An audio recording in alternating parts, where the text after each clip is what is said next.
Good morning. Happy Tuesday. Welcome to Connection, coming to you from Spirit and Truth Sanctuary. We're going to begin today with our daily devotion from our Fully Awake 365 devotional, which today is called Healthy Religion. But first, in order to prepare our hearts and open our minds, let's say together our prayer of surrender. Spirit of truth, carry me where you will. Bring to me what you will. Take from me what you will. Awaken in me what you will. The Christ man is around me. The Christ mind is in me. The Christ power flows through me. And the Christ mystery exists as me. I believe it. I perceive it. And now I receive it. I am surrendered. Amen. And so it is. All right, let's go straight to our affirmation of the day. It says, today, I set my intention to practice healthy religion. The hurt caused by my past religious experiences and expressions can serve to open my eyes to a bigger and better vision of the awesomeness of God and of me. If fear, shame, intolerance, and inflexibility have not produced a harvest of peace, joy, and love in my life, I am willing to let go of unhealthy thoughts and unhealthy religion. I have received new wine. I will not put it into an old wineskin. Today, I will begin the journey of creating a healthy religion, healthy mind, healthy thoughts, healthy body, and healthy relationships. Woo! Wow, okay, that was a lot. So the first line is going to give away which one of us wrote this, because as people know, I have not been in ministry. Well, I kind of have, but officially I have not been in ministry for 30 years, but my brother has. So he wrote today's devotion, and he says, in almost 30 years of ministry, I have heard countless stories of how positive and negative the effects of religion have been on many people's lives. I have encountered amazing stories of the beauty of worship and God's presence. Conversely, or as I always say, the other side of the coin, I have endured tearful accounts of condemnation and manipulation in the name of God. The tendency, so what he's saying is when this happens to you, if you have one of those bad or unpleasant experiences with religion, he says the tendency then is to buy it all if you've only had good experiences, or to reject it all if you've had negative experiences. He says so many people hold to the idea that it's either all true or it's all a lie. Okay, they cannot find the middle. In my study of all the major world religions, I have discovered profound truth and also uncovered ridiculous fallacies. I have been overwhelmed with timeless wisdom and been shocked by cultural craziness. There is an old saying, don't throw the baby out with the bathwater.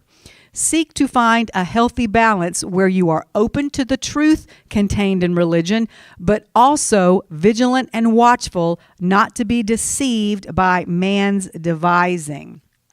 Okay, so that was my brother's take on what healthy religion is, which is much like my own experience. We both went through a period in our lives when we realized that the religion we were brought up in and that was taught to us, the way it was taught to us, the exact way it was taught to us, was not working for us. So we both went exploring into other religions and life philosophies, trying to find the truth. And here's the conclusion that we both came to. There is no one religion or concept or practice or philosophy that is the one and only truth. All of them contain parts that are true and, frankly, parts that are a little and sometimes a lot crazy. And the crazy parts are always where man has intervened and thought that he needed to help God out by putting his 2 cents in, as it were.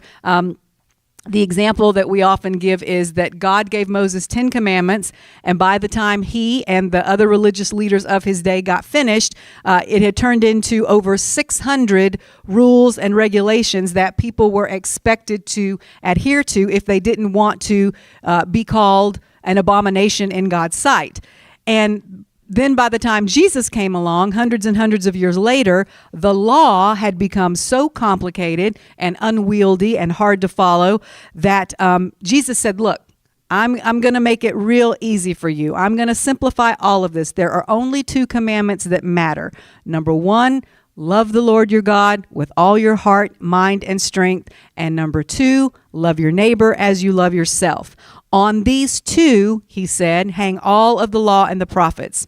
So it's interesting that both of those commandments, which Jesus himself told us were the only ones we really needed to follow, have to do with love. Because here's what Jesus knew.